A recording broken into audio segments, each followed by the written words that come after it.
Good evening.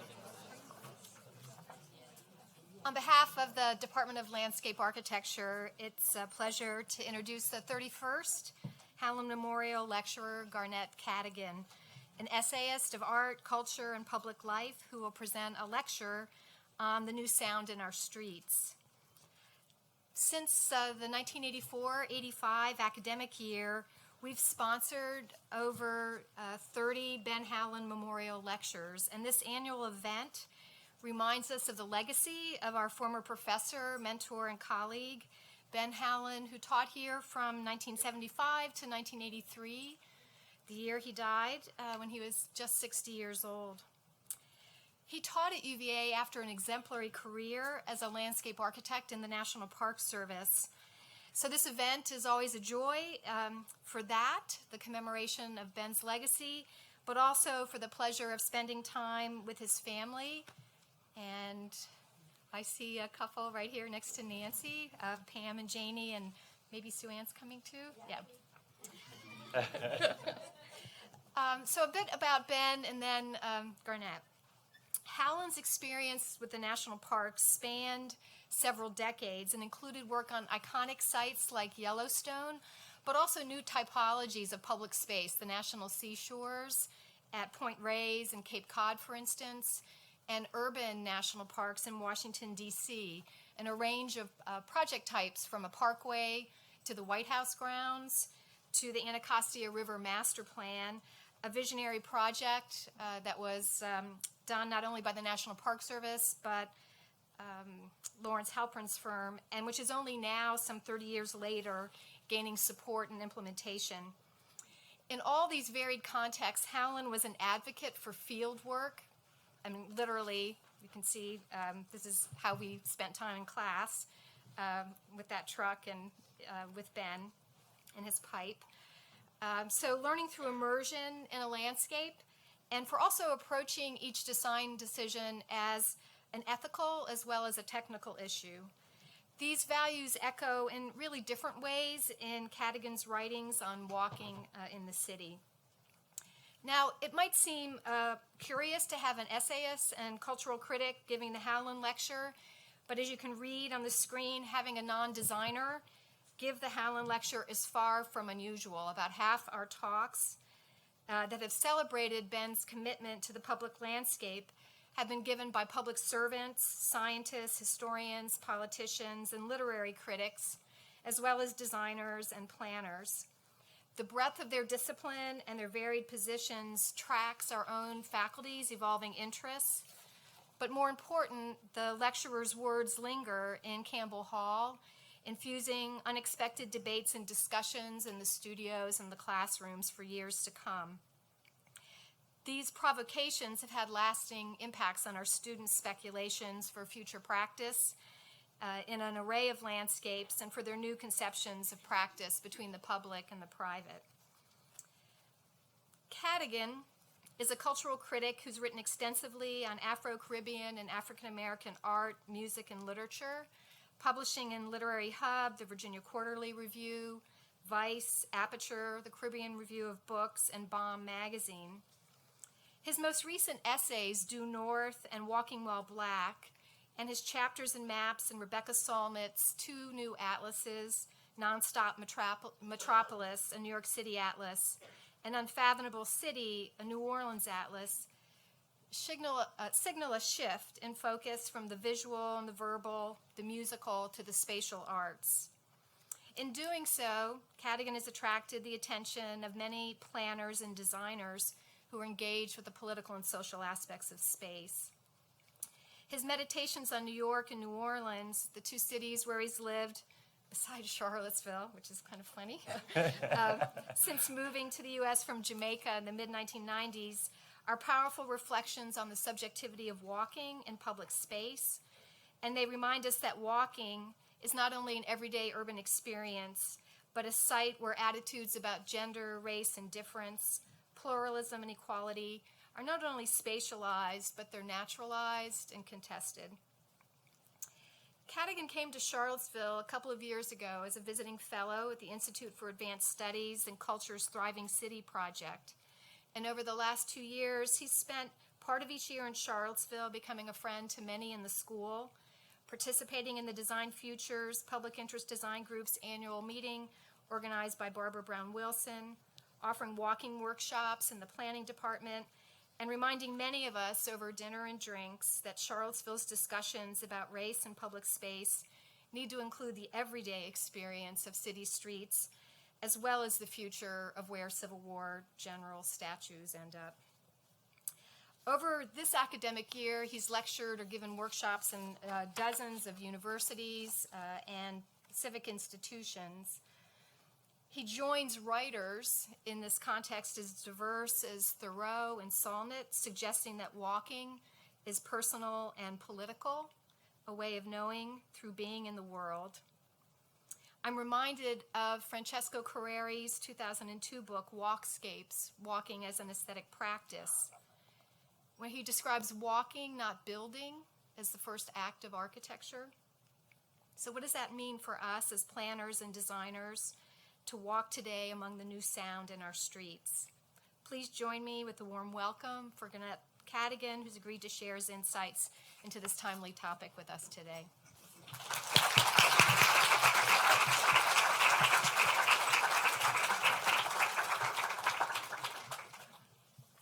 Can you hear me? Can you understand me? I have a no Jamaican rule on days that I'm giving talks, so whenever I get calls from home, I said no.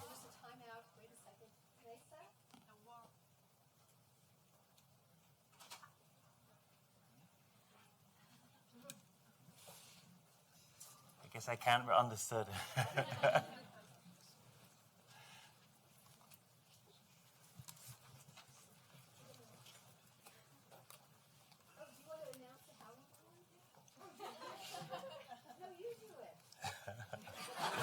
I don't have the list today, Seth.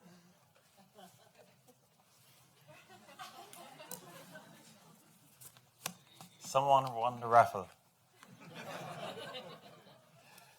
But we've lost the name.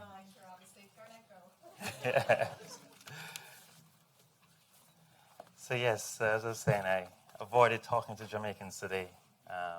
So it's funny that I should be talking about community and communication and interaction. And then I sent an email to them, said, no calls from Jamaicans. I want to be understood by the Americans. Thank you so much for having me. Thank you, especially to the students. I always expect to see 5 or less of you. I'm always surprised that more than 5 show up. And one if there's free pizza hidden underneath the chairs. So I'm especially grateful to the School of Architecture and also the many friends who've had conversations with me the past year and a half I've been here. This feels like an apotheosis of sorts, bringing together and stealing together of ideas. And so if you're recognizing things that you might have heard before in your class from Beth and from Karen Van Lengen and from Andrew Munshine and from Elgin and Barbara Brown Wilson, think of it as an essayist, as a thief who just somehow borrows your professor's conversations and arguments and tries to refashion them in a little bit more funny prose.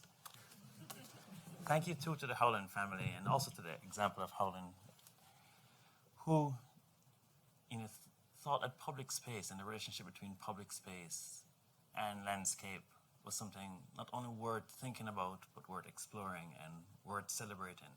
Someone who, to borrow again, an expression from a friend of mine, Robert McFarlane, sees very much that landscape has a deep connection to heart and that we can't think of one without the other. So thank you very much for inviting me to this lecture series and to celebrate the relationship between the human heart and landscape.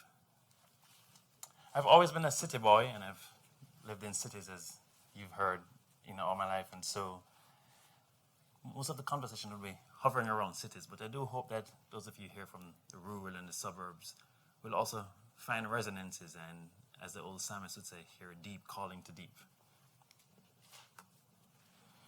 The recent election found us trying to understand our country and grasping for analysis that would best explain it. People's opinions were all over the spectrum, but on one thing they were all agreed. This is a divided country.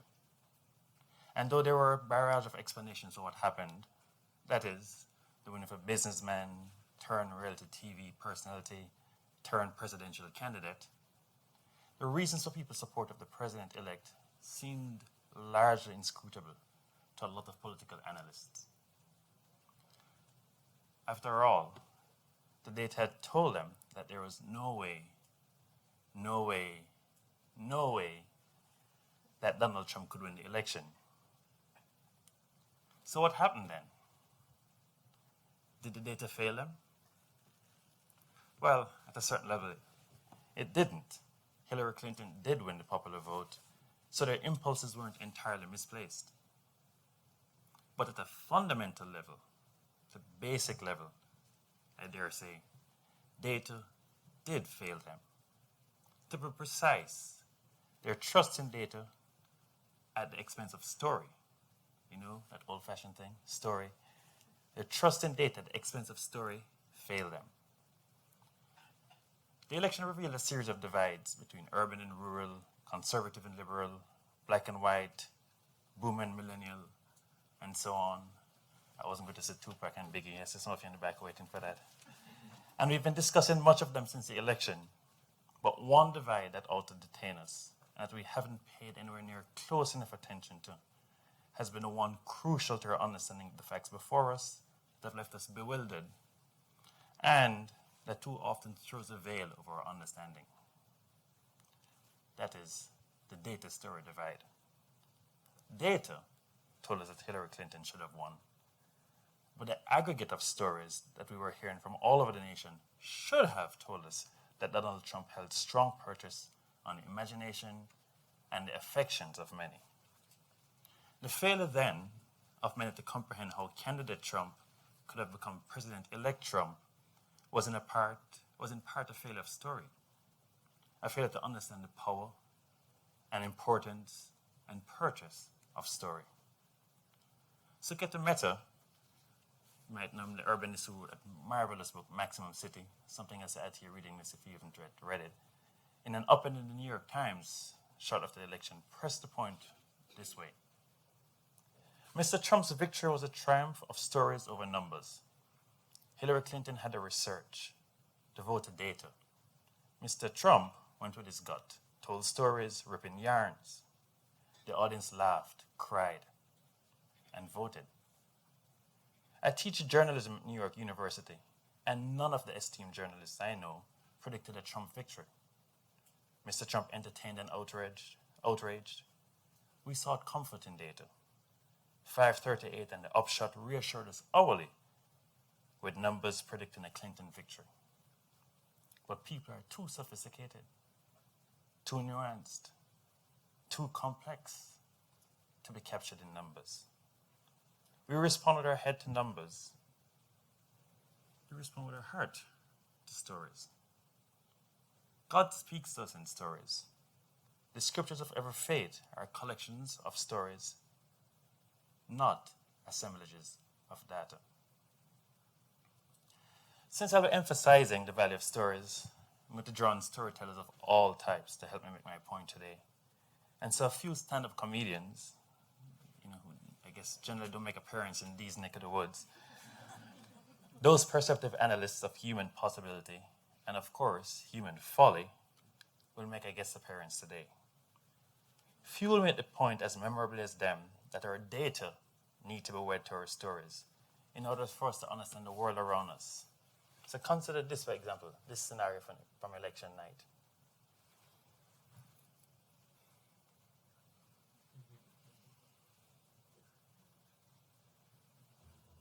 This is election night in America. I can't believe after all this, it's going to finally be over. I don't know. We'll see. Trump's already got lawyers to fight the results. Okay, don't even joke about that or I will leave. Guys, we're about to have our first woman president. Like, this is going to be a historic night. Yeah, it might be a historic night, but you just don't forget it's a big country.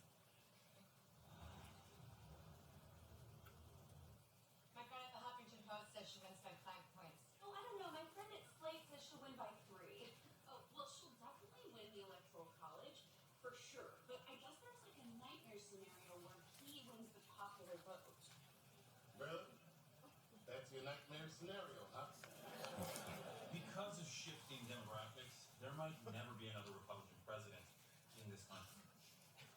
Word. You ever been around this country before? And we project Kentucky will go to Donald Trump. Yeah, well, of course you want Kentucky. I mean, that's where all the racists are.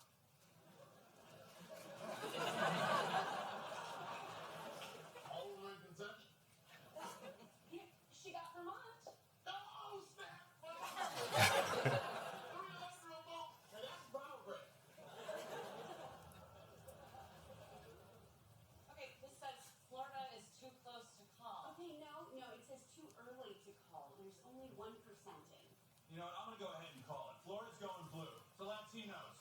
To Latino.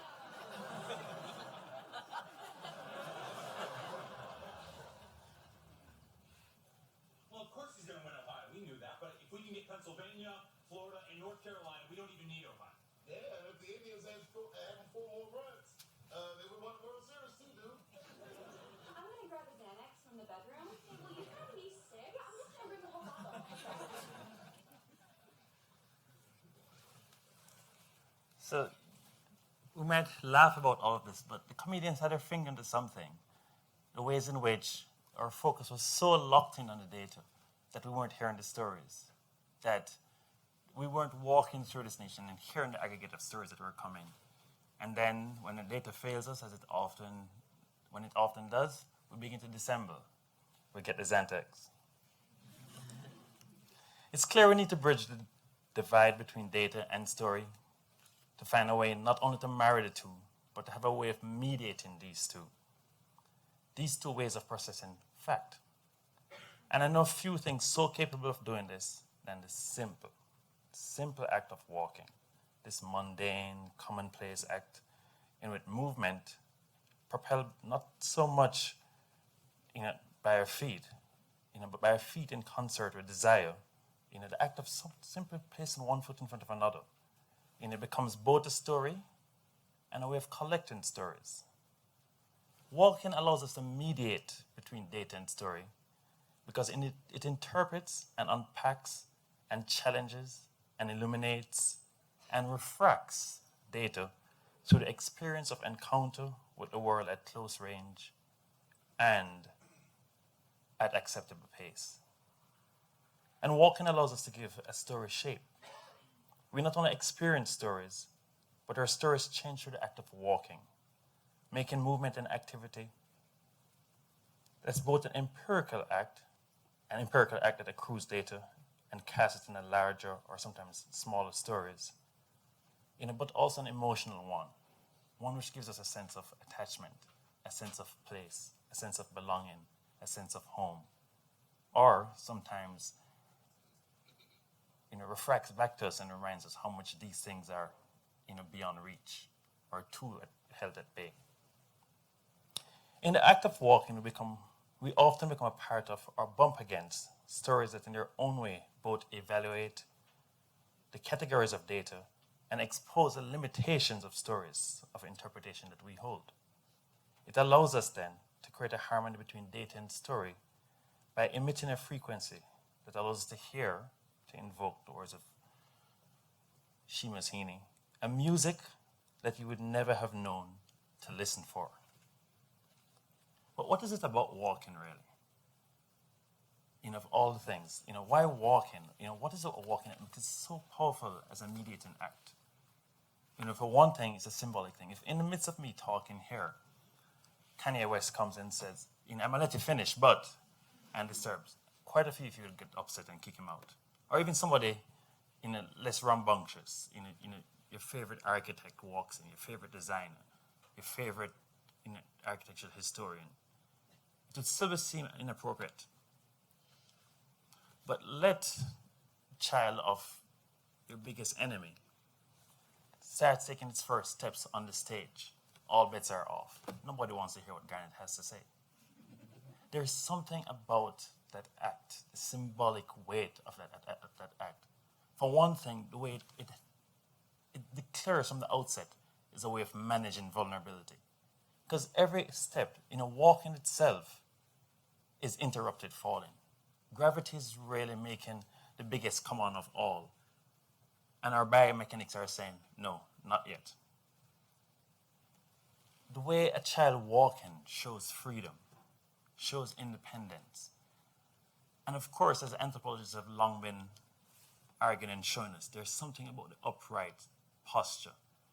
There's a reason why, well, I'm not sure if you do this in America, but at least in Jamaica, there's a reason why Jamaican parents say, sit on your ass, not on your back. Something about hunching. There's something about deciding to walk that shows that dignity.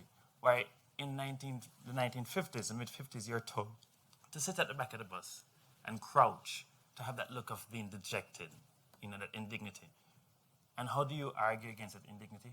How do you show the most potent way of protesting that? By walking. There's a reason why it wasn't a motorcade, or a bicycle, going between Selma and Montgomery. There's something about bodies moving together in movement, in sequence, in motion, at that pace, with that posture. So there's a rich symbolic way to walking. There's something about moving through space as a walker, as someone, showing that independence, showing that freedom. There's something also about the way walking allows you to more fully realize the other senses. That baby taking its first steps, who have been hearing no every now and then, will suddenly have a very powerful and potent understanding of why no was the word to use with touching an electric outlet. There's suddenly something about the senses. Suddenly mama's cakes become a way you want to put your fingerprint on. Suddenly following smells, sights, sounds. And so walking allows us to much more fully appreciate, much more fully realize, much more fully take hold of our senses and move into different places that it will take us and give us a much more richer view of the world. So there's something about walking, that symbolic weight. Even the very act of walking, walking as a story, the first signature we make are our footsteps on the ground. And even our very gait, it has a signature, to the point where now, in the UK and different European countries, they're now actually identifying criminals by your gait. A lot of security agencies and spy agencies are now actually taking shots, body shots of people. And so they just caught someone in Norway, I think it was 3 weeks ago, by going, we just did the analysis of the gaits, because we all have a unique gait. It's not just me and my lazy gait. Every single person here has a gait that's unique only to you. Your footstep unique only to you. So there's something about the symbolic weight of walking. But there's also a metaphoric weight to walking. So much so that so much of our language is imbued with walking in the way we imagine walking. I mean, you think of it even in religious groups. Saketa said earlier that how important story was to all the religions, but walking is also too. And part of it is that symbolic weight idea that walking is a journey, walking is a movement, walking is itself the inscribing of a story. Think of it, for example, in Christian and Judaic traditions. Imagine you've never heard anything at all of the scriptures. And so you're reading the Bible or the Torah for the first time, and you encounter that story of the fall of man. You have no sense that something is wrong when they've decided to eat this fruit that's been forbidden. That's not when it first becomes dissembling to you if you're reading for the first time. When it first becomes dissembling to you is when you recognize that there's suddenly an instance when God was walking alone in the garden, no longer with them. There's something about walking that suggests companionship, that suggests fidelity, that suggests attachment, that suggests loyalty. And it holds with the very language that we use, the kind of language we use now about walking out on you. Or even the scriptures themselves use it. Enoch was a man of God because he walked with God. Something that carried all the way through to the Christian traditions later in the New Testament, where the first terms for the Christians were the way, sense of people walking together. Or the idea of fidelity is like, walk in the manner word of the gospel.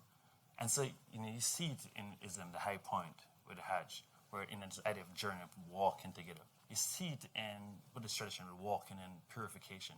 And so walking as a way of showing fidelity, walking as a way of showing character, walking as a way of being active in the world is something that we see also very much. You could see it by some of the songs that we use, for instance.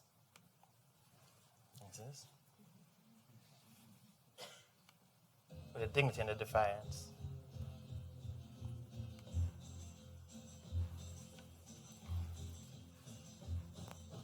You keep saying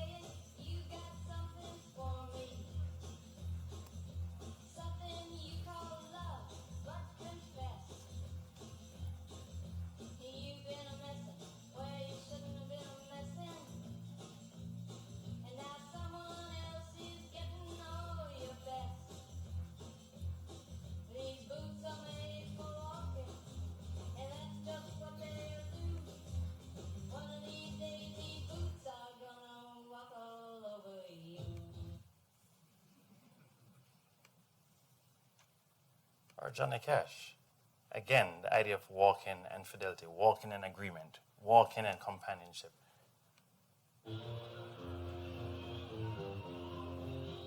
Look for the wink.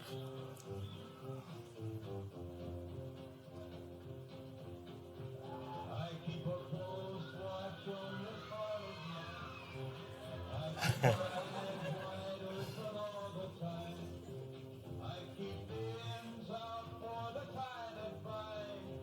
Because you're mine, I walk the line. So walking is fidelity, walking is agreement. I mean, I had to squeeze in. I'm a child of the 80s. I had to squeeze in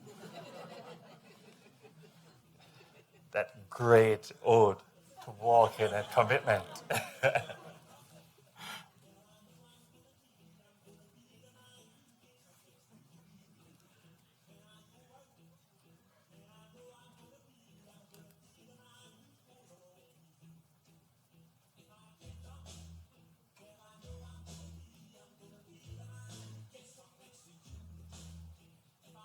The Howland family is saying, what did we do? Architects next year.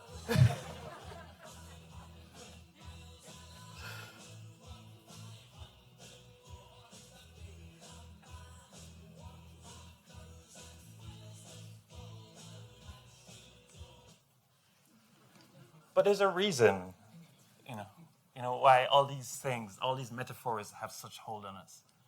Because to walk is to be in close contact with someone. To walk is to be in touch with the texture of life and the warp and woof of life in a way that almost no other action does. And it's especially something to think about now in a nation in which so much of our movement through space is by way of the automobile. It's particularly since the post-war years that the automobile has become king in how we move through and see and examine the world. And it makes a difference. Think, for example, of some of the studies that have just been coming out about police and policing, and particularly in a police relationship with racial minorities and communities like that. One thing that has been frustrating people is, of course, what seems like, well, not seems like, what are clear instances of racial discrimination, the kind of asymmetry that you're treated if you're white or if you're black. But some of the studies that have just come out have had police driving past groups of young men, roughhousing and playing around. And it's immediately the way they are ready to think that something is going on, a crime is being committed, and it needs to be stopped. And then they'll have some of those same cops walk past kids roughhousing, and suddenly, in the plane of observation, they recognize that, oh, they're playing. It's in this playful interaction with each other. So there's something about walking as a plane of observation, as a plane of interaction, as a way of seeing the world that actually, puts us in touch with its texture, that brings us closer to things, as they are, and that also is a way of encounter that transforms the way we see things. And of course, becomes this wonderful way of mediation, a way of refracting the data that we have and sometimes sending us back to that data. There's something that's also about walking and the way it contributes to our civic sense. Sociologist Mark Dunkelman in this book, The Vanishing Neighbor, argues that more and more we're increasingly connected to our network communities. I mean, you come into college and you can tell the musical taste of your roommate. You can find all the Charlie Brown fans, and all the American Doll fans, who do the collections along with you. And you can attach and surround yourself very much with people who think like you, who share your tastes, who share your hate for Coldplay. Any Coldplay hate fans out there? I was hoping that some of you would be supporting me. So, so you can find and organize a world that's very much, is a facsimile of you and your tastes and your dispositions and your beliefs. But what is increasingly missing is what he calls the middle ring relationships. In that kind of shift that has happened, that more and more we've gotten into stronger and tighter networked communities. But increasingly that middle ring relationship, that middle ring relationship, the man whose name you don't know, but every Thursday and Saturday morning you pass him walking his dog, and there's this exchange of a smile and a nod and discussion about the weather. The doctor or the lawyer or the plumber or the administrative assistant that you had very small exchanges with, but pleasing. And it gives you a sense, a rich sense of attachment, of civic attachment, of giving you a sense of attachment that makes people decide to participate in PTAs, that make people decide that they'd like to fight to save a neighborhood, fight to keep things out that would destroy it, or to preserve things that would enrich it. These are the things that more and more, with shifts in our technology and the new routines of everyday life, that connect very tight-knit circles, and expand the breadth of our social landscapes, but somehow have sapped the commonplace, the incidental interactions, which are so crucial, and that for centuries, have built local communities and fostered a healthy sense of attachment and healthy debate that allows us to actually communicate across divides. So these disappearance of these once central relationships between people who are familiar but not close, or friendly but not intimate, lies in many ways, or so he argues, and I think he makes a convincing case, at the root of so much of our economic woes and political gridlock that makes us even more embattled than we ought to be. These institutions that support what Tocqueville, me again, celebrating the outsiders and the perspective of the outsiders and what they can see, call the township, that unique locus of power of citizens. And so it's the failing of this in many ways that somehow hasn't come to terms with the realities of the new American community and the way it's shifting. And so walking becomes this marvelous way with which to mediate through that, to deal with that, and to take our data onto the streets literally. Now I'm talking about a whole mixed bunch of people, architects, planners, designers, historians. I'm pretty sure there's somebody here from the music department who just prefer the food options here and pass by. But there's a mixed group. And so there's quite a few people here who are trying to come to terms to say, how does walking, is walking now this panacea that, the be all and fix all is this nostalgia for the pre-automobile era? But it's not a nostalgia. You have to remember that old Bosnian proverb in which it says, if grandma had testicles, she'd be grandpa. And so I'm not trying to make the world what it isn't and to stuff us back into a pre-automobile world to say walking will solve everything. We'll go back to having these kind of township relationships that Tocqueville discovered. No. But what I am saying is that walking holds this promise of making a contribution to our current political and civic life. And also our professional life. For those here who are interested in stories, for those of you here who are trying to look at the built environment, who are trying to look at public space and understand public space and shape public space and respond to public space, that so often listening happens before we begin our practice, and we think that's where it ends. But what might it mean to create, to build, to design, where listening is at the heart of what it is that we're doing, where the consciousness of listening, making structures, making designs, have listening shot through its heart? What might it mean to have a practice, a commonplace practice, a simple, accessible thing by which you can bridge those worlds? So often where we see the streets, it's from the bird's eye, or even higher for some people, to use the title of one book, Apollo's view, God's eye, that we have the monumental view. Or, given what I said, some of the changes, we've seen it from inside, from behind our laptops. Walking is a way of taking us down to the streets. We're taking us outside to the streets, of mediating in that way. And it's especially important now more than ever, given the divide. I think of Richard Wilbur's poem, in which he was speaking to students who were upset and frustrated with the political moment of the 60s. And in many ways thinking that they couldn't speak to those who they disagreed with, who they were arguing with, who they were insisting on rights from. And he said, it's wonderful lines from this poem, "Go talk with those who are rumored to be unlike you, and whom, it is said, you are so unlike. Let the new sound in our streets be the patient sound of your discourse. Well, how else would we do that?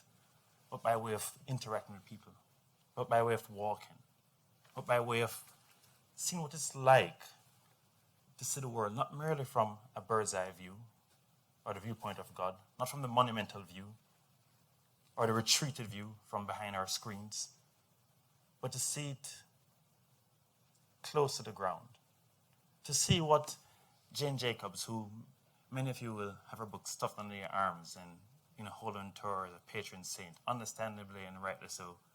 I'm a lover of Jacobs. What she calls the choreography of the sidewalk, a choreography she could only see not from peeping through the window of her West Village apartment, but by walking up and down through the West Village, of listening to people, of thinking of walking not merely as a way of escape, which is the way we've come to think of it these days, that I need to walk to think. And there is a strong relationship between walking and thinking. I mean, you think of the single most powerful mnemonic device in memory, which has been used since ancient times. Does anybody know?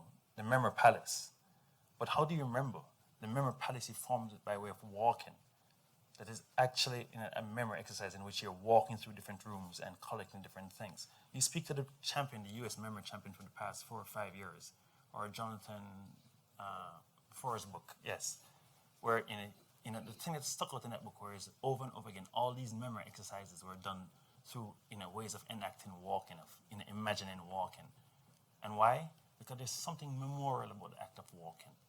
Something about walking that cements memories, that forms attachments, that gives one a sense of place by way of encounter. But walking does something else also for people here as professionals in thinking, how to have that be part, not merely of their daily life, but their civic life, but their professional life. And it's the distinction between rigor and precision. That there's something about data that gives you rigor, the aggregate, that being able, for example, to look at certain sidewalks in New York and be able to tell how much people have walked in the last 2 hours, and what pace were they going, and how much of them were leaving from a restaurant and then going somewhere. Big data's being able to tell us so much.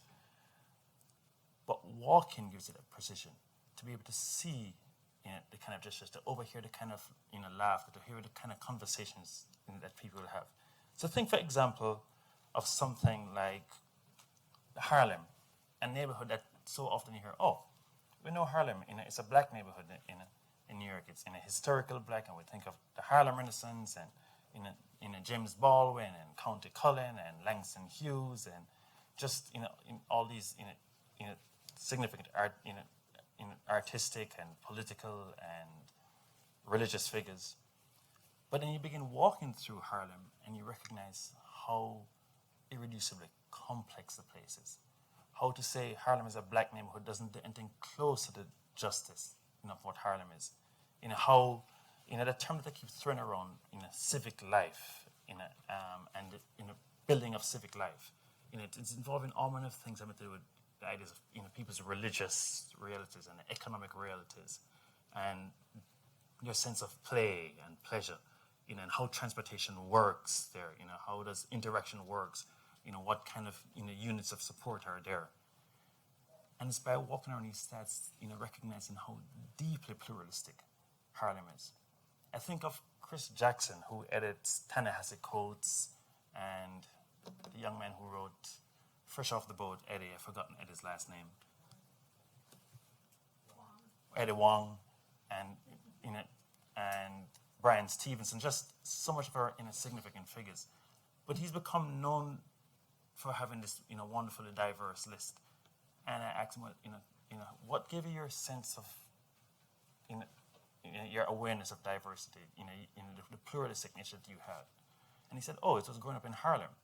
I was a Jehovah's Witness as a child, and so my parents would have to go and we'd have to knock on every single door in Harlem. And so what I was encountering wasn't the black neighborhood in New York. I was encountering and having arguments, people who were Jewish and people who were from Barbados and Malawi and Papua New Guinea and Spain and Bolivia, and so the full panoply of pluralism, in all its promises and its frustrations and its joys and its annoyances, was there for me in Harlem.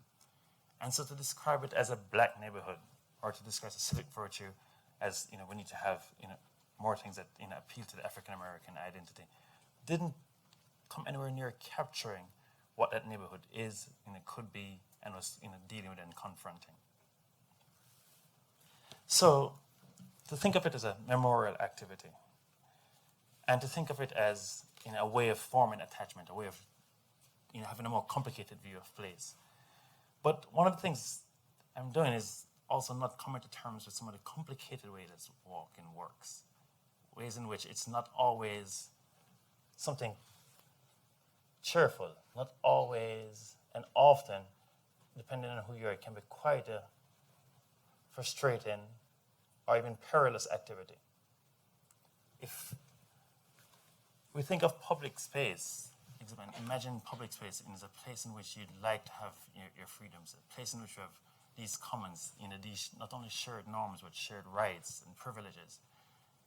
It's also cognizant of us as we were thinking of ways to mediate, to also think of different things that become obstacles to mediation. And one of it is that if you're a woman, if you're black, if you're an immigrant, if you're in any way made to be told that you're a stranger, it's not a good time to be a stranger. At this time in history, that a stranger is having a rough time these days.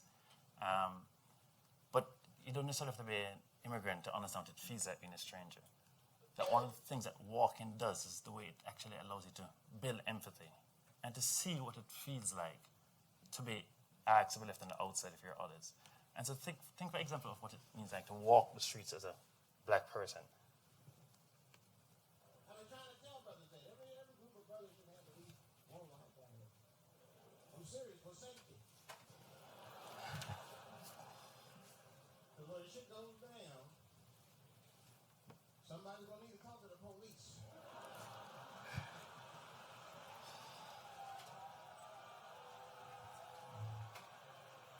I mean, that's when that white person comes in handy. Uh-oh, Ernie, want to get this one? Come on now. Come on now. Do something. So black people are very afraid of the police. That is a big part of our culture. No matter how rich you are, how old you are, we're just afraid of them. We got every reason to be afraid. You know what I mean? Like, you're a white lady. You ever been pulled over before?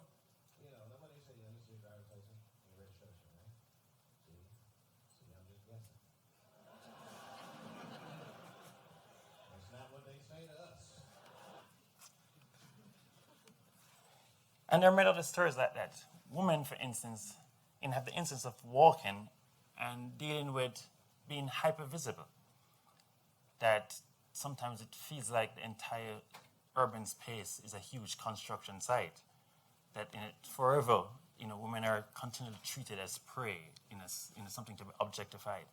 And actually, it's even this double-sidedness to it, that you go through life treated as an object of objectification, hyper-visible, and at some point, women hit an age in which men figure that they're no longer attractive, and then they become invisible, as if the only options you have in public space is to be hyper-visible or invisible. So walking does have this double-sidedness to it.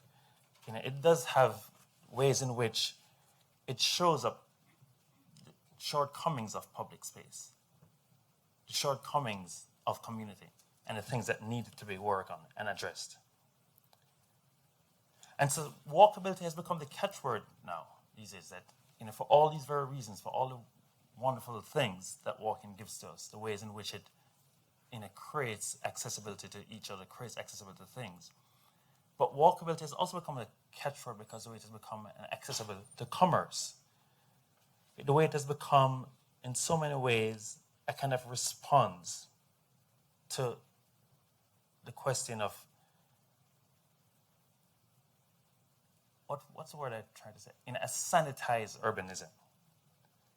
And so with the acts, as we're thinking about walking and we're thinking about mediating, what does it mean to move underneath the gaze, in an uncomfortable gaze? the gaze, what does it mean also when we're gazing, to have the gaze of the elite? How do you do something, or how do you create a kind of walk that has a sense of mindfulness to your own location, in a sense of what kind of powers and privileges and advantages and agency you have when walking, in ways in which it's been denied. And so, as we think about walking and walkability, I'd like us to also look at the dark side, not only think of it the way it has often come, that you have a walk score on Zillow, for instance, and it increases the cost of your houses. The ways in which walkability is now thought to be a handmaiden tool for the creative class or for a posh urbanism. We have to also think of critiquing walkability, to think of ways in which, yes, walking is this rich way of experiencing the world, but yes, walking also becomes a way sometimes to divide and to show us the world is different.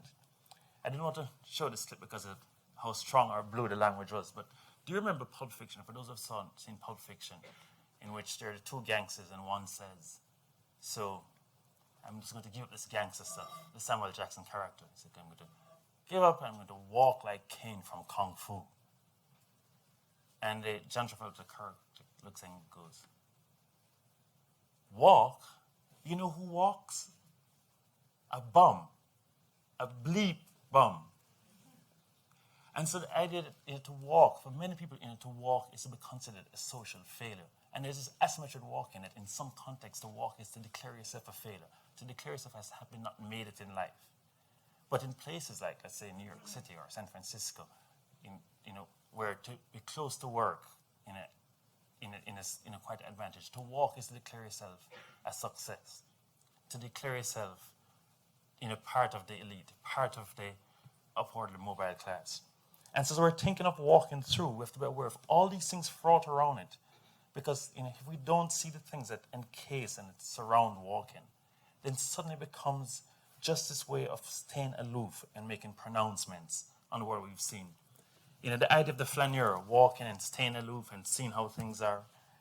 And I'm from Jamaica, so I've understood sometimes the disadvantage of being the subject of the flaneur, of reading these reports and going, really? That's our country? That's we? Perhaps you should have talked to some people. Perhaps you should have not been so aloof. I mean, think of this, for example, from this wonderful book, Walk in the European City. The scholar says, the main function of the flaneur is to observe the city and to produce descriptions that are useful to the community in perceiving and interpreting the city. His declared subjectivity constitutes a perspective from which to confront and analyze reality. Narratives are powerful instruments in postmodernity for interpreting society. And new tourist guides are often based on the descriptions of cities made by writers, of their life, of the places they're used to attending. Each city has its own flaneurs to look at in order to better understand the genius loci of the city itself. The most famous examples of flaneurs quoted in literature are Charles Baudelaire and Balzac for Paris, Dickens and Virginia Woolf for London, James Joyce for Dublin, Fernando Pessoa for Lisbon, and it goes on. But it's important not to only have the perspective of flaneur, to also recognize that a lot of us don't have that advantage of being a flaneur. As a black man, for instance, or as a woman, men and women, for instance, you don't have the advantage of moving outside of the rhythm of the city. That one of the wonderful things about walking, one of the ways in which you learn most by walking, is to see walking as a portal to serendipity. That's part of how your data somehow meets your stories. That you walk to encounter, but you walk not so much to have it organized and planned. That we've gotten so accustomed to planning, even the way we think of walking the grid. And the grid has a rich history here at University of Virginia, because in so many ways the grid became ubiquitous. One might even say, hyper-sovereign in the US, with the help of Jefferson. And we need to sort of return to the old ways of making maps. Each walk is a way of actually creating a map. We're always creating maps. We're always having different stories and different ways in which we're visualizing space. And so the earlier ways of creating maps were to have maps as stories. Were to say the things that interested you, the things that frustrated you, the things to be avoided. Whereas now, so often our maps are about efficiency, and even the way we walk and the way we move or in the way we're encountering people is about efficiency.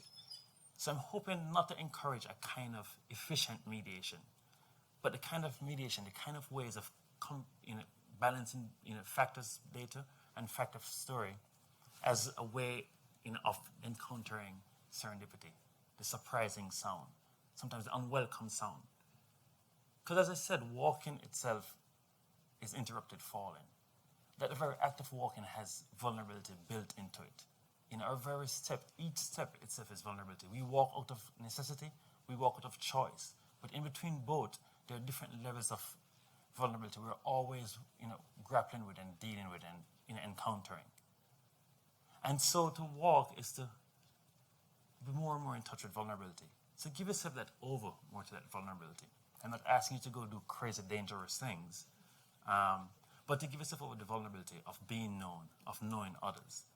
That especially if you're architects and you're designers and you're planners and you're historians, it's not only important to try to better understand the world as it is, but it's also important to try to imagine the world as it could be, and as it should be, and as it ought to be. And some of that will only come to you by way of encountering the different, the new, the unusual, the strange.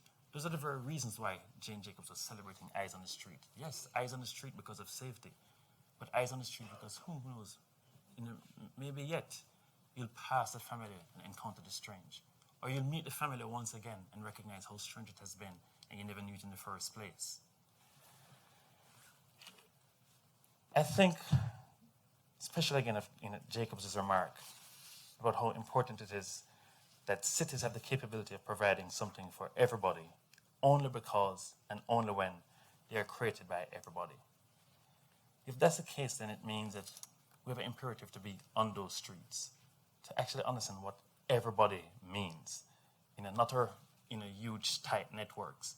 Now, one of the dangers that would happen with the car, we keep thinking of the car as a way of moving through life so much more quickly, but is how much we've become privatized. How privatized increasingly more and more our lives are. And it's one thing we should also be thinking about with public space and trying to undercut the ways in which even our public spaces have become more and more privatized.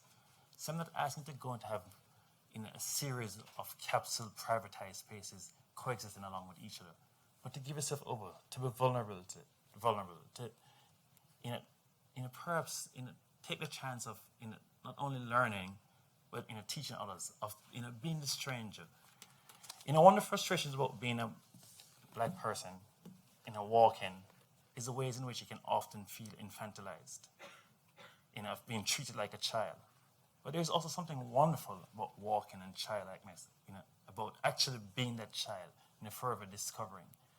And so you want to walk actually like a child, not one that's infantilized and treated like one without rights and freedoms, but one able to see and to learn and to discover something new and discover afresh. I leave and I'm going to end with a critic who had started arguing about the High Line and how much he hated the High Line and how the High Line had become, again, the idea of walkability, that so often when we think of walkability, it's, we can't, tolerate decay anymore. That one of the things we've come to think of with walkability is how clean and smooth and beautiful everything ought to be, especially if it's above ground. And so the High Line first seemed to be that.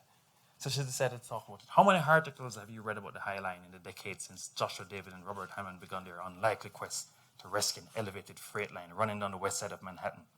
Endless stories about the original preservation battle, illustrated by those gorgeous Joel Sternfield photos of New York's secret meadow. In 2004, when the Friends of the High Line, the organization founded by David and Hammond, held a design competition won by Field Operations and I'm going to mispronounce this, please pardon me, Dilla Scofidio and Renfro, the renderings were everywhere, and there have been plenty of pieces in this magazine and others that focus on the leadership of the role of landscape architecture from Field Operations and its principal, James Corner. Has our project ever been more hyped? Also, this is actually a way to ask to be fired, by this in your own magazine in its pages. I wanted the High Line to be preserved, but I also wanted it to be left alone. I thought, and still think, it was sad that Manhattan had developed to the point where there was no room for tolerance for decay, at least above ground. The subway system is another matter. I've occasionally thought of the High Line as a symbol of an overheated design culture that shuns the ordinary or the unstylish. But then, she decided to walk. And in walking, she starts discovering the height about 3 stories up is just enough to alter your point of view. It's voyeur height rather than spectacle height. It immerses you in the city instead of elevating you above it. But then, more walking happens and more observations. And somewhere along the line, the walking began to transform her. The encounter she started seeing, the encounters she had. And somewhere along the line, she ended up with this. Surely, in the Reliance heyday, we didn't know that at some point we'd no longer need freight trains to supply the city's west side factories with raw ingredients. Or that someday we wouldn't even need the factories themselves. Similarly, right now, we can't imagine that one day we might no longer have a use for the elevated expressways that bisect our neighborhoods. The High Line outperforms its hype because it says something simple and profound. Anything is possible. And that might as well be a dictum for walking. Walk, yes, because a way of mediating 2 different ways of understanding the world. Walk, yes, because a richer way to understand yourself and those around you. But walk more than anything else, because in walking, we're reminded anything is possible. Thank you.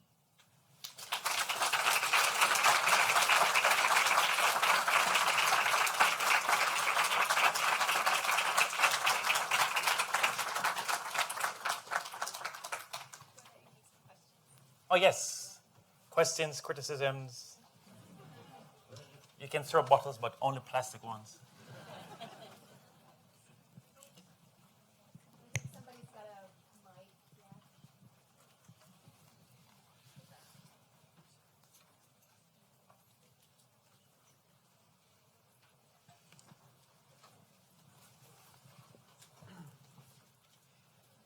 yeah. Thank you. I was just wondering, do you take pictures or anything when you walk, or do you have any way of recording walks in any way, or do you like to eschew that type of? It depends. Many times when I'm first going to a neighborhood, I try to read a landscape, and that's one of the things that people ask, well, how do you read cities? And I keep thinking of the way people read rural environments, the ways in which your first encounters or interactions and act is to listen to those who live there and to those who labor there. So for me in walking, those who labor are absolutely important to me. And those who live are absolutely important to me. And if there is anybody who hates a camera in a neighborhood, especially in a city like New York that is so often set on other people's sides, are those who live there and those who labor there. They're trying to work, they're trying to get about their business. And so I often don't take one because I want to show that I'm there to listen.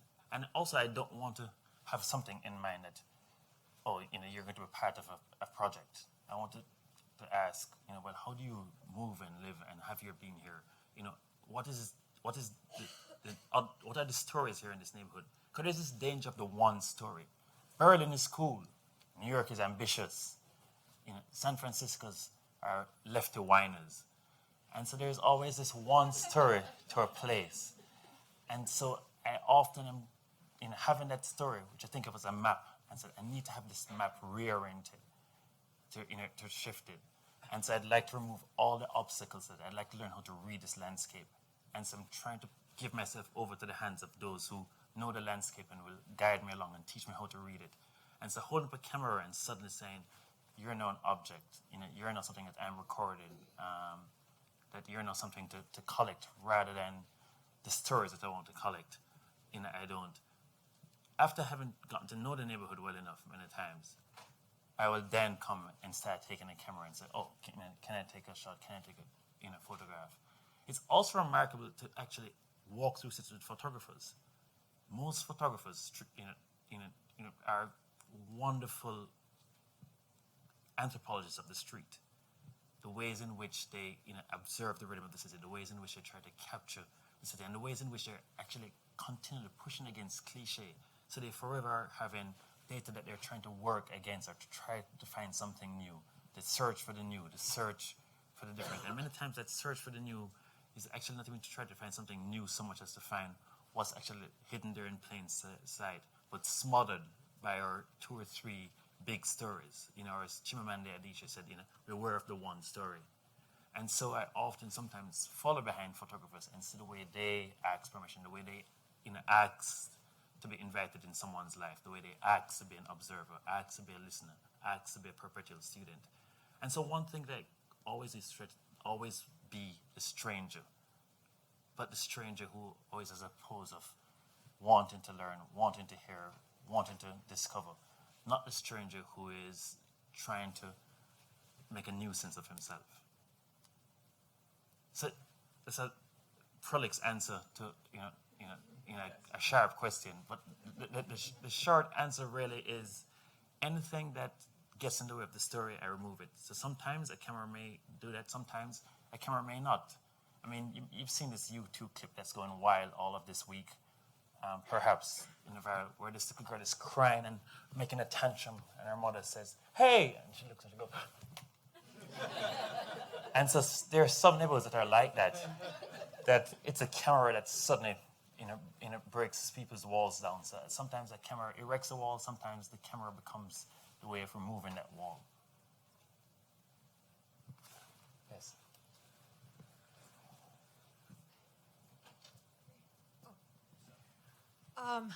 Today, so many people walk with children, with dogs, whatever, with each other, but they always are accompanied by this small rectangular plastic covered thing that we hold in our hands, and it seems like that flies in the face of most of what you've said about the value of walking and observing. Yes, it does, and it also doesn't. There's a way sometimes in which, at least, I know people who feel that walking is a more contestable thing for them. In a woman, in a black man in places over-policed or improperly policed, immigrants sometimes use these devices as a way of safety, as a way sometimes of communication. So I remember I got a smartphone because of police harassment, and the police had harassed me so much that when I went to a new city, because the joys of walking is to be spontaneous and to and serendipity, and to go in directions where you don't know where you're going, is to walk to get lost, and that's how you learn something new. But when a cop pulls me up and said, "Where are you going?" "Oh, I don't know." "Where are you coming from?" "Not sure. I'm just in the city and just exploring." I'm asking for a lot of trouble. So what I do is that I punch in tourist sites, and the cop said, "Where are you going?" It's like, "Oh, that lovely new Frank Lloyd Wright house." And the cop said, "What?" It's like 4 miles up the road. And I was like, I knew I was lost. And so it becomes a safety device, a way of immersing yourself in that device to protect you. Or sometimes a way of saying to someone that's like, "Oh, I have a phone, I'm safe, I'm not trying to grab yours." But far too often they become a way to extend, which is the very thing that walking should try to get us out of, or privatization. The ways in which we become increasingly privatized, by way of our cars, and the ways in which we've used it to take away the vulnerabilities. That one of the things that the car does is that, "Oh, I want it to be 72 degrees, I want to hear Taylor Swift, I want potpourri, and I want barbecue chips in the seat right beside me." Whereas you're walking in New York, it's like, okay, it's as Ted Hughes said in his poem, that we're all, moving barometers. If it's wet, you're wet. You're going to smell those 15 bags of garbage in front of that place you go for Peking duck. And there's a half an hour wait to get the Peking duck. So you're going to have all of that in your nostrils. And so you can control your environment only so much. But that's a great thing with walking, that one of the things that marks us, and I especially want the students to hear this, is this obsession with mastery. I mean, by the time you're last year of high school, you're going to have to do these courses, I have to avoid this professor because this one is too hard, I'm going to get a B, I'm going to do all of these things to get that job, to work at that place. And so we've forgotten what it means to get lost. So it's not even the actual physical act of getting lost. That walk is actually a metaphor of sorts and training for how we ought to, something that I'd love for you to have more writ large, that we've gotten so obsessed with mastery that we've forgotten the joys, the beauties, the wonders of mystery. That it's, one thing that walking does is to use that old Weberian term, the way it allows us to get enchanted. That we become so disenchanted, we've been able to measure everything so well. We can, is that old Google ad that I went to the Google offices once, and there are two guys and watching a TV show, and this guy walked in and said, "Hey, what did I miss?" I said, "Well, you never know again." But the idea is that now with Google, you can just like, oh, I'll find a Proclaimers 500 miles. I can dig up and find that video from the 1980s. But the master is so that we can put our finger and everything is within reach. Where walking tells us, no, human beings are irreducibly complex. They're so unbelievably mysterious. Yes, that wonderful design that you had that you think everybody will love, just walk around and start talking. And people are like, what? No, you're building this amazing garden, coming to in a garden from me. No, dude, I'm sticking to key foods.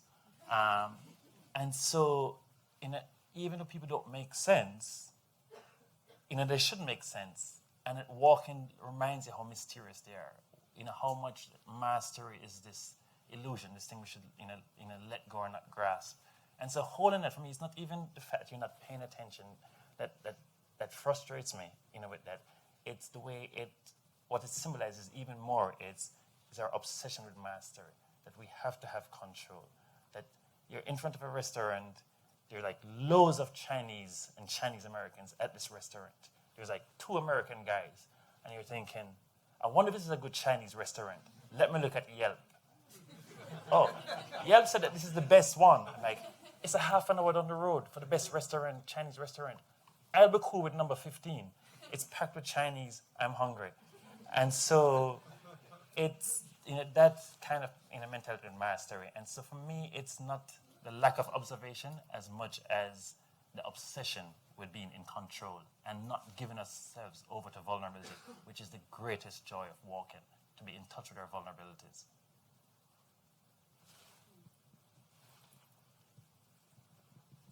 Oh, I found it. You could have asked me and not signed to me, right?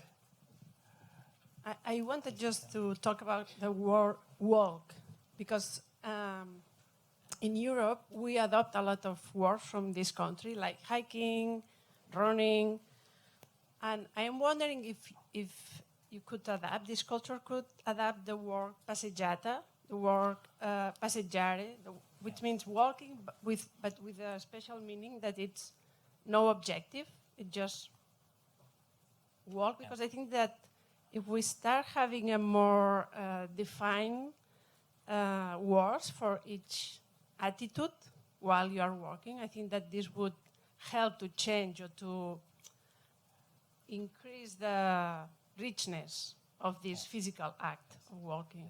What do you think about that?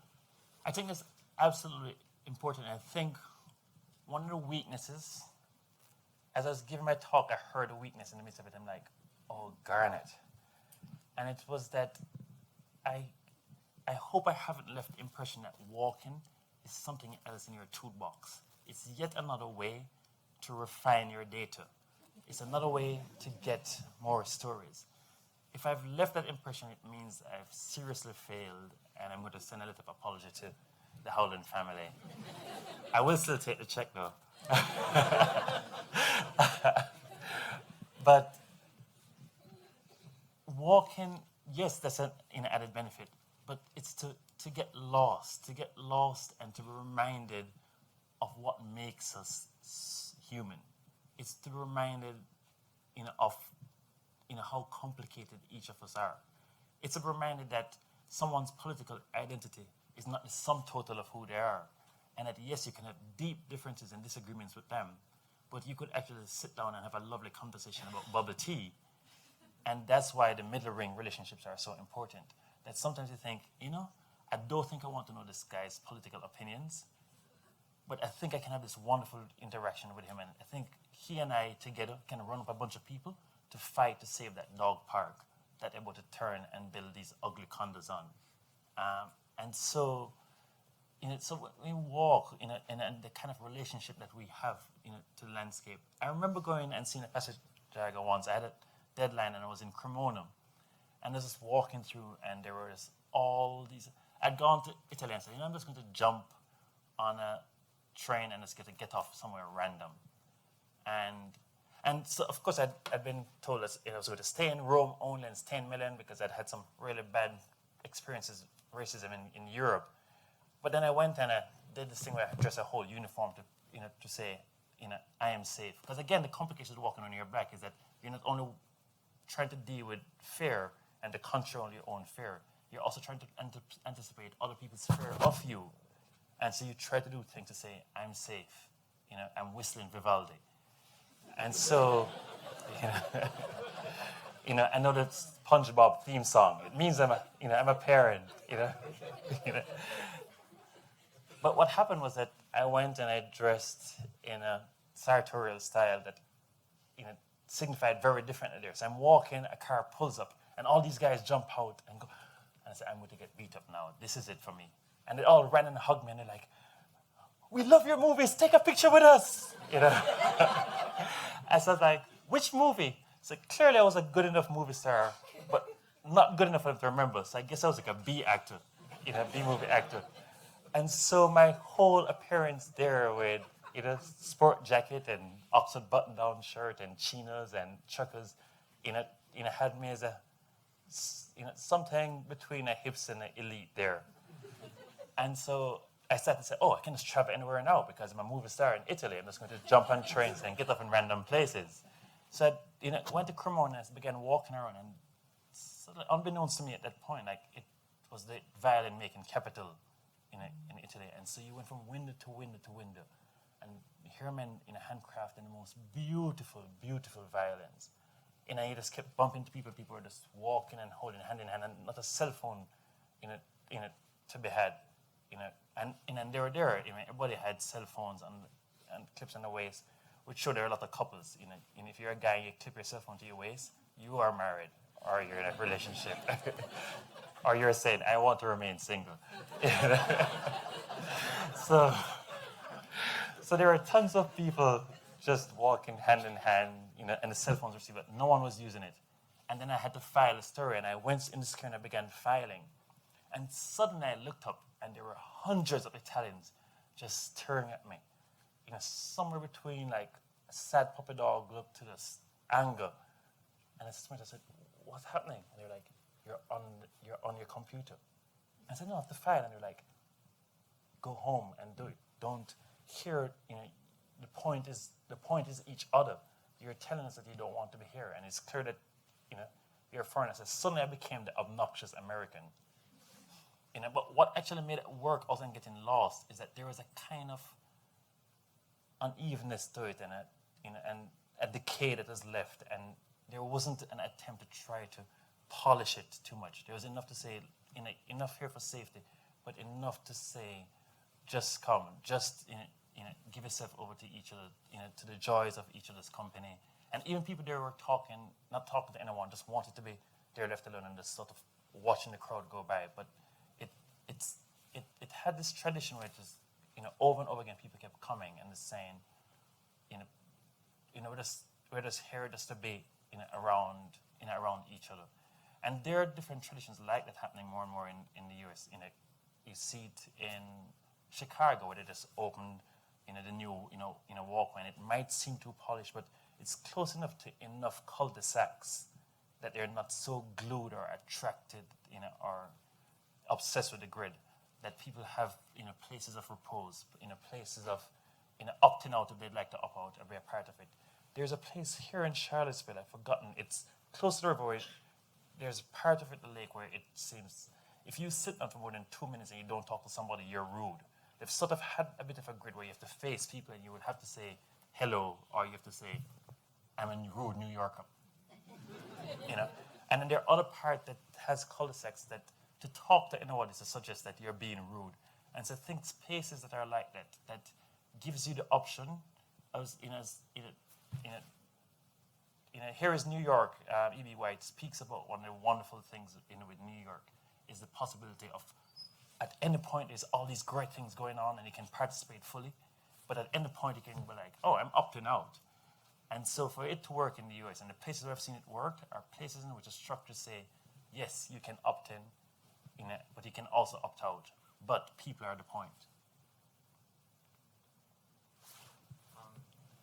Juno Diaz was the writer-in-residence here for like last month, and he was describing the Caribbean as sort of this like sci-fi reality. You can't put it in realistic terms, and so your sort of conceptualization of like walking as the encounter with like the mysterious. How has like your Jamaican roots influenced that idea? Well, I'm going to give Juno a hard time because he's a friend of mine. He should walk more, or he would have less of a sci-fi. We had dinner at Mel's after his, second to last talk. I said, let's go. And he's like, where is it? I said, Mel's, it's like in a 10-minute walk. And he goes, no, man, we're Ubering it.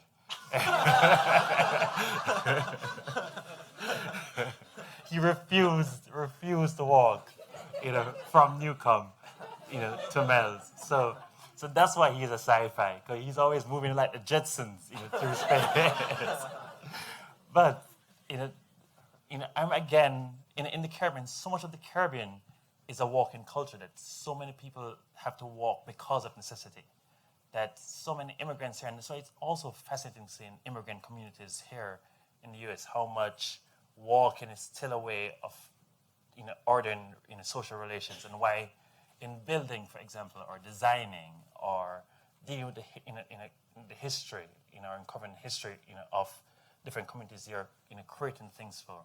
It's important to ask what's their mode of relations, what's their mode of movement, how do they live and move and have their being, and a lot of people from Jamaica, from Guyana, from Barbados, from Trinidad, walking is absolutely crucial, and particularly because of how celebration also works with public space. This is one reason why people say New Orleans is the most Caribbean city in the U.S. I mean, sometimes I do it because there's all these pretty houses and this idea, squat houses with a lot of lovely colors. It's Caribbean, but one of the things is because of the way they use public space, these constant parades, the need to, release yourself or find freedom in public expression in the streets, which is why in Jamaica there's so much street dances, and so partially a consequence of bad transportation systems, but also because a closer relation between the urban and the rural there, unlike the US. Like here, there's this huge divide between the urban and the rural. It's like sometimes I feel like it's two different worlds. For me to go from like even Birmingham to Utah, Alabama. There is a Utah, Alabama, EUTAW, just so you know. It feels like two entirely different worlds. Or like even in Florida and Louisiana, for example, you go north to go south. But in the West Indies, it's so close, the relation between the rural and the urban, that there's a tight system of exchange and network in between both. And so walking becomes an absolutely crucial thing to become part of people's networks. Walking becomes an important way, especially because some people from the rural come in and dealing with selling in the towns or having relatives in the town, and walking is how they get into things. And so to interact with them, to understand them, to see how they function, it has to do with walking. And so it becomes even more sci-fi in that way, I think, because people become all the more fantastic, all the more unbelievable, all the more complicated, all the more nuanced. So a perfect example, you will not discover this except by walking in Jamaica, that you go to a dance, a public dance, and they play Celine Dion, and then suddenly you recognize that all the Jamaicans are running to the fence. And you're like, what's going on? Well, what's going on is that Jamaican gangsters love Celine Dion, and they fire gunshots in the air when they hear their song. Or Jamaican gangsters love Clark's shoes. Clark's, which is like called Grandma and Grandpa shoe by my friends in India. And in the UK, I had friends who they'd get Clark's shoes and they'd leave the house and they'd take it off and they have the shoes that they saved and bought and put on because they weren't going to be caught dead in Clark's shoe. it's the shoes of gangsters and street culture in Jamaica, to the point where some of these same dances, a police officer would come in, 3 or 4, and said, everybody with Clarks against the fence. Everybody, you can go home. Because the idea is that there's some gangsters and drug dealers here, but chances are they're going to be in Clarks. And so what actually happened was that, this is a true story, they went and they discovered there was like about 50 pairs of shoes left on the ground. A bunch of guys walked out barefoot because they're like, I'm not going to be caught. And so walking is very much in a part of the Caribbean, partially because of those tight networks and between rural and urban, and because the urban is so heavily foot-based because of necessity. And so when they come to the urban, they're like, yeah, I'm not going to pay $15 to go like 6 miles. That's just 6 miles. That's an easy walk. Or as Juno would say, that's 15 meters. Yeah. I'm at a time, and it's 6:30. Can you hold that question for a private conversation? Because Teresa and I finally figured out my big snafu. I didn't have the announcement of something that we always do at this lecture too, which is not giving you the check. That's later. Oh. I thought they were going to ask the break dance, and I was like, everyone can just hang on for a second before our last big thank you to Garnette for this amazing talk and conversation. We have a travel fellowship every year, which is for the students in either their second or third year, and it's a summer travel fellowship. And I think it's actually pretty interesting that the group that was selected this year is going to be doing a lot of walking, a little driving, I suspect, too. But looking at a space that you just mentioned is maybe not so well known to American designers, and that's the rural. This is a project called This is What Democracy Looks Like, searching for rural public spaces along the Dakota Access Pipeline. And I wonder if the 5 students involved can stand up so we can give them a big congratulations. Thoughts from you all?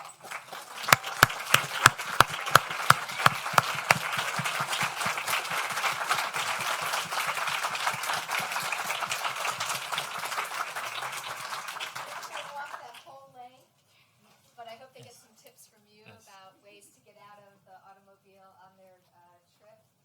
And I also just want to thank you immensely for not only this lecture, but for conversations over the past few months that have enriched us immensely. Everyone want to join me in thanking Garnette Cadogan?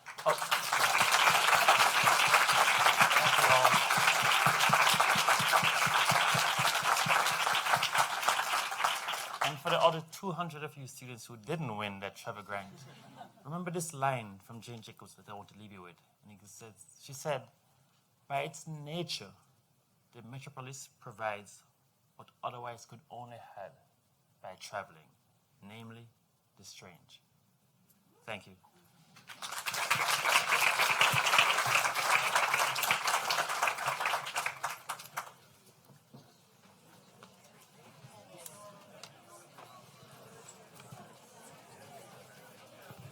Very good.